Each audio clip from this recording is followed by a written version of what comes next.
Hello students, study hack with math channel में आप सभी का स्वागत है। जैसे कि इसी प्रीवियस वीडियो में हमने डेटा स्ट्रक्चर्स में टॉपिक किया था which is classification of data structure.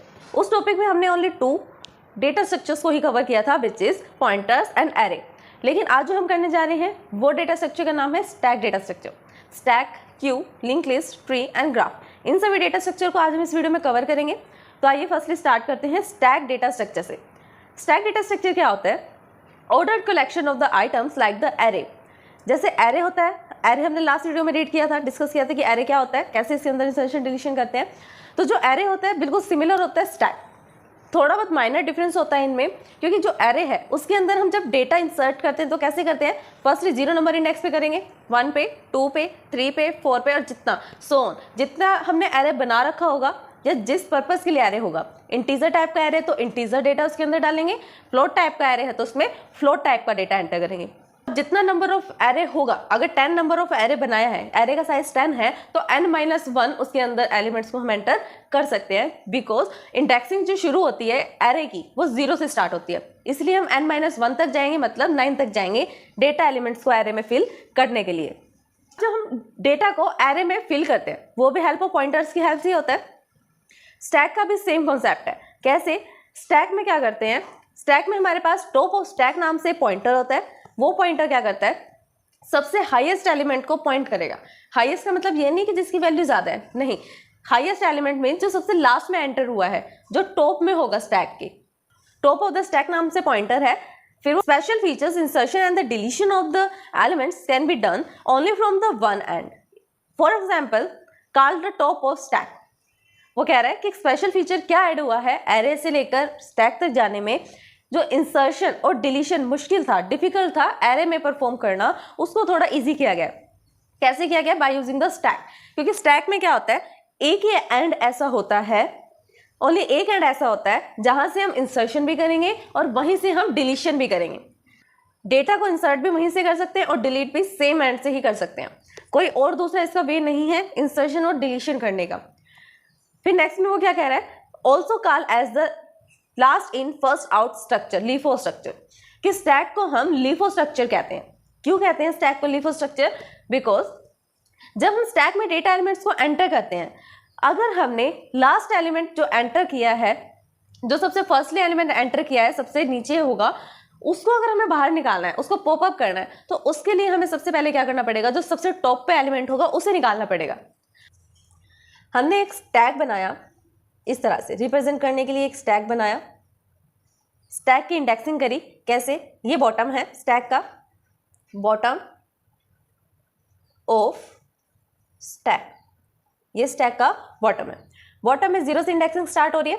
0 के बाद यहां पर 1, 0 के बाद यहां पर 1, 2, 3 एंड सो ऑन, अब तक जा रहा है। और यहाँ पे होगा -1। -1 कब होता है? जब स्टैक जो होता है फुल्ली फ्री होता है, स्टैक में एक भी डेटा आइटम नहीं होता। सपोज करो कि 0th नंबर पे पिंक कलर की बॉल है, पिंक के बाद यहाँ येलो कलर की बॉल है, येलो के बाद यहाँ रेड है और रेड के बाद यहाँ ब्लू है। ये 1 बाय 1 हमने इंसर्ट कर दी। अब आपको देख के पता लग रहा होगा कि स्टैक में हमने सबसे फर्स्ट एलिमेंट कौन सा डाला है? ऑब्वियस से पिंक डाला है, तभी तो सबसे नीचे है। फिर उसके बाद येलो डाला है, येलो के बाद हमने रेड डाला, रेड के बाद ब्लू बॉल को डाला। अगर हमें येलो वाली बॉल को एक्सेस करना है, यहाँ से इसको पॉपअप करना है, इसको बाहर निकालना है, तो कैसे निकालेंगे? सबसे पहले तो हमें ब्लू बॉल को बाहर निकालना पड़ेगा। ब्लू बॉल आएगी सबसे पहले बाहर, फिर रेड बॉल आएगी, उसके बाद रेड बॉल के बाद जाके कहीं पे हमें येलो बॉल मिलेगी। हम डायरेक्टली तो यहाँ से नहीं निकाल सकते ना इसको बाहर। जो सबसे ऊपर वाला एलिमेंट होता है सबसे पहले वो पॉपअप होता है, फिर नेक्स्ट पॉपअप होता है। तो इससे ये क्या कह रहा है कि हम स्टैक को last in first out structure बोलते हैं। क्यों बोलते हैं? क्योंकि जो सबसे लास्ट में एलिमेंट जाएगा वो सबसे पहले बाहर आएगा। सबसे लास्ट में कौन गया था स्टैक में? ब्लू बॉल गई थी तो वो सबसे पहले बाहर आई। ब्लू से पहले कौन गई थी? रेड बॉल गई थी, तो वो ब्लू के बाद बाहर आई। आई होप कि आपको समझ में आया होगा। अब क्यू डेटा स्ट्रक्चर में क्या होता है? Also an ordered collection of the items like the array. Array की तरह क्यू और स्टैक में जैसे हमने किया था एरे और स्टैक में, क्यू में भी हम क्या करते हैं? कलेक्शन ऑफ डेटा को इंसर्ट करते हैं, कलेक्शन ऑफ आइटम्स को इंसर्ट करते हैं। इसके अंदर स्पेशल फीचर क्या है? स्पेशल फीचर ये है कि इंसर्शन और deletion can be done by using the 2 ends. जैसे हम स्टैक में इंसर्शन और डिलीशन कर रहे थे तो वो एक ही एंड से पॉसिबल हो रहा था कि अगर हमें लास्ट वाले से फर्स्ट वाले एलिमेंट पे जाना है जो सबसे फर्स्टली एंटर हुआ था, तो उस फर्स्ट एलिमेंट को एंटर करने के लिए हमें लास्ट वाले एलिमेंट को पॉपअप करना पड़ रहा था। इसका सॉल्यूशन क्या है, क्यू है। क्यू में क्या करते हैं हम, इंसर्शन एक अलग एंड से होगा और डिलीशन एक अलग एंड से होगा। तो इससे क्या हुआ, इंसर्शन और डिलीशन की जो प्रॉब्लम आ रही थी स्टैक में वो सॉल्व हो गई। Also call it the first in first out structure. जैसे हम स्टैक को क्या कहते थे, लीफो कहते थे, last in first out structure, कि जो सबसे लास्ट आएगा वो सबसे फर्स्ट ले जाएगा। लेकिन क्यू में क्या होता है, जो सबसे फर्स्ट एलिमेंट एंटर हुआ है वो ही सबसे फर्स्टली आउट होगा। एग्जाम्पल लेते हैं, इसका एग्जाम्पल क्या ले सकते हो, फॉर एग्जाम्पल क्यू ले सकते हो आप। जैसे बस स्टैंड पे आपने रो देखी होगी, बस स्टैंड, बस स्टैंड में अगर पर्सन है बस में एंटर करना चाहते हैं, उसमें क्या होगा, वो रो में खड़े होंगे, जो सबसे फर्स्टली खड़ा होगा वो सबसे फर्स्ट एंटर करेगा और वही सबसे फर्स्टली एग्जिट करेगा। क्यों, क्योंकि वो सबसे फर्स्टली पोजीशन पे होगा।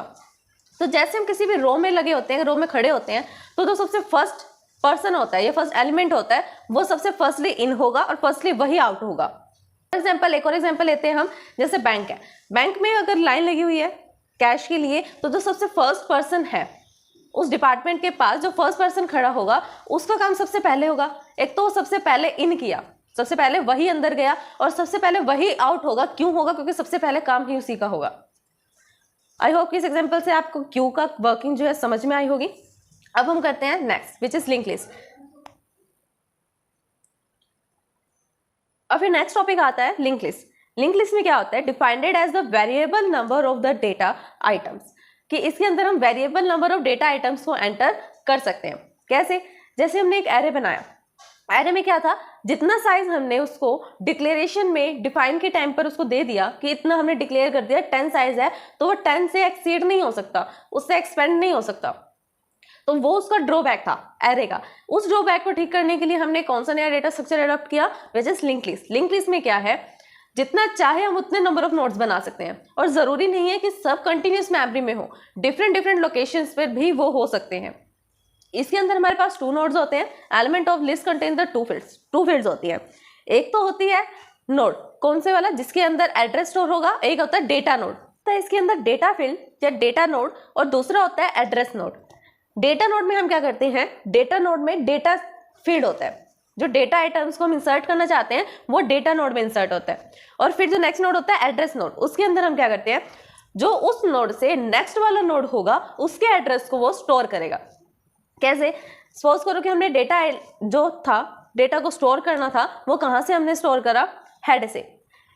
जो नॉर्मल नोड्स होंगे उसके अंदर एक तो डेटा नोड होगा और एक एड्रेस नोड होगा, लेकिन हमें कहीं ना कहीं से तो स्टार्ट करना पड़ेगा ना। अब फर्स्ट वाला है, फर्स्ट के अंदर सेकंड का एड्रेस है, सेकंड के अंदर थर्ड का, थर्ड के अंदर फोर्थ का, लेकिन फर्स्टली जो हम स्टार्ट करने जा रहे हैं उसका भी तो कहीं पे नोड होना चाहिए ना, कि ये चेंज जो है यहाँ से स्टार्ट हो रही है। अगर स्टार्टिंग पॉइंट ही नहीं पता तो एंडिंग पॉइंट का कैसे पता लगेगा। तो इसके अंदर एक हेड नोड भी होता है। हेड नोड में क्या होता है, जो सबसे उसका जो एड्रेस होगा फर्स्ट नोड का वो स्टोर होता है। कैसे, ये हेड नोड है, हेड नोड में इस फर्स्ट वाले का डेटा स्टोर होगा। सपोज करो कि इसका जो एड्रेस है वो 100 है, तो यहाँ पर क्या स्टोर होगा, 100 स्टोर होगा। अब ये 100 अपने लोकेशन को पॉइंट करेगा और यहाँ पे देखेगा कि डेटा क्या है, 3 है। नेक्स्ट वाला जो है वो किसको पॉइंट कर रहा है, उससे नेक्स्ट वाले एलिमेंट को कर रहा है, जो कहाँ पर है, 200 लोकेशन पे है, तो ये 200 लोकेशन को पॉइंट करना स्टार्ट कर रहा है। 200 पे डेटा एंटर करना स्टार्ट कर दिया, विच इज 10। 10 से फिर वो नेक्स्ट पे जाएगा।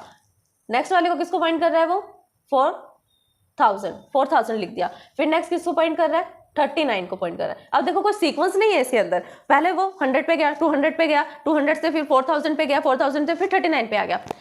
और यहाँ पर जो है किसी का डेटा नहीं है, आगे कोई फर्दर चेन नहीं लिंक हो रही है, लिंकेज नहीं है, तो यहाँ पर हम क्रॉस कर देंगे कि यहाँ पर कोई एड्रेस स्टोर नहीं है, ताकि ये फर्दर किसी और को पॉइंट आउट ना करें।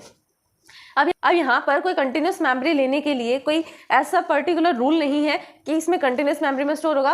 कोई भी कहीं पे भी हो सकता है नोड, वो किसके द्वारा लिंक, वो किसके थ्रू लिंक होगा, चेनिंग के, कि ये नोड फर्स्ट है, फर्स्ट के बाद आप इस नोड पे जाओगे, सेकंड पे, सेकंड के अंदर थर्ड का लिंक होगा, थर्ड पे जाओगे, तो लिंकेज होती है उनमें।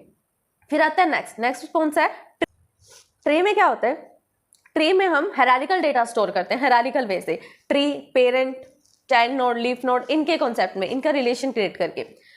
अब तक हमने जितना भी डेटा स्ट्रक्चर पढ़ा है, एरे, स्टैक, क्यू, उसमें हम क्या करते थे, लीनियरली स्टोर करते थे। लीनियरली स्टोर करना मतलब 1 के बाद 1, सीक्वेंस में नहीं तो 1 के बाद 1 0 स्टोर होता था। लेकिन ट्री में क्या होता है, हायरार्किकल बेस से डेटा स्टोर होता है। 1 का रिलेशन 2 से भी हो सकता है, 3 से भी हो सकता है, या 1 का रिलेशन 4 से भी हो सकता है ट्री डेटा स्ट्रक्चर में। अब यहाँ पे क्या होगा, जो फर्स्ट नोड होगा टॉप पे उसको हम बोलेंगे रूट नोड। कौन सा नोड होगा फर्स्ट पे, रूट नोड।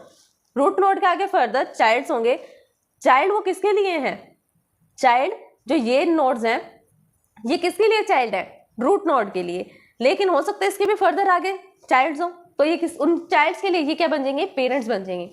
अभी तो ये फ्री है, इसके अंदर कोई डेटा इंसर्ट नहीं है। पहले हम इसमें डेटा इंसर्ट करते हैं, A B C D E F G H I, data insert कर दिया। अब इसमें देखो रूट नोड क्या है, रूट नोड A है। A के आगे फर्दर चाइल्ड्स है, कौन से हैं वो, A के चाइल्ड कौन है, A के चाइल्ड B और C है। आगे B के भी फर्दर चाइल्ड्स है, B के फर्दर चाइल्ड कौन से हैं, E है, F है और G है। ये चाइल्ड्स हैं B के। तो B क्या है, A के लिए तो चाइल्ड है, लेकिन E, F और G के लिए ये पेरेंट नोड है। अब जो C है इसका कोई फर्दर चाइल्ड नहीं, आगे फर्दर चाइल्ड नहीं है, तो इसे हम क्या बोलेंगे, इसे हम लीफ नोड बोलेंगे। ये क्या है, लीफ नोड है। अब ये क्या है, लेफ्ट ट्री था, राइट ट्री पे देखो D क्या है, A के लिए तो चाइल्ड है, लेकिन I के लिए ये, I और H के लिए ये पेरेंट नोड है। तो ट्री डेटा स्ट्रक्चर में हम क्या करते हैं, लेफ्ट ट्री, राइट ट्री, सब ट्रीज, इनका कॉन्सेप्ट, इनका रिलेशन यूज करते हैं ट्री डेटा स्ट्रक्चर में।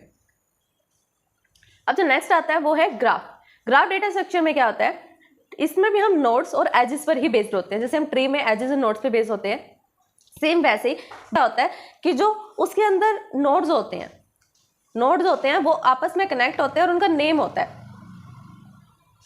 Parent node, child node, siblings, leaf node, ऐसे। लेकिन ग्राफ में क्या होता है, कोई नेम नहीं होता नोड्स का, कलेक्शन ऑफ नोड्स होता है ये भी। अब ग्राफ को कैसे रिप्रेजेंट कर रहे हैं, G is equals to VE. V stands for the vertex, set of vertex, and E stands for the set of edges which connecting the vertex in V. Edges कैसे कनेक्ट हो रही है, edges, E is equals to U and V. U क्या है, starting point, जहां से हम start करते हैं, स्टार्टिंग एज, और V क्या है, एंडिंग एज। सपोज करो ये ग्राफ है, ये ग्राफ बना हुआ है, इसका स्टार्टिंग एंड क्या है, स्टार्टिंग एज क्या है, A और B, A से B तक जाना है, तो A इसके लिए U हुआ और B इसके लिए V हुआ। ये एजेस हैं, इन्हें हम नोड्स बोलते हैं, और नोड्स जिसके थ्रू कनेक्टेड होते हैं उसे हम एजेस बोलते हैं। अब नोड्स कौन से हैं इसके अंदर, नोड्स भी बोल सकते हैं, हम इसे वर्टेक्स भी बोल सकते हैं। नोड्स क्या है, A B C D और E, A B C D और E, ये नोड्स हैं। अब इनके अंदर एजेस कौन सी हैं, एजेस कौन सी हैं, A से B तक है, B से E है, E से D है, D से A, D से C भी है, C से A भी है और E से C भी है। तो जितने भी एजेस कनेक्ट है स्ट्रेट लाइन से, इसे हम एजेस बोलेंगे। और नोड्स किसे बोलेंगे, जिसके अंदर डेटा इंसर्ट होता है। तो ये था हमारे डेटा स्ट्रक्चर्स का बचा हुआ topic, tree, graph, stack, Q and link list. अगर इस वीडियो को समझने में आपको कोई भी परेशानी आती है देन आप हमें कमेंट कर सकते हैं। Thanks for watching my video.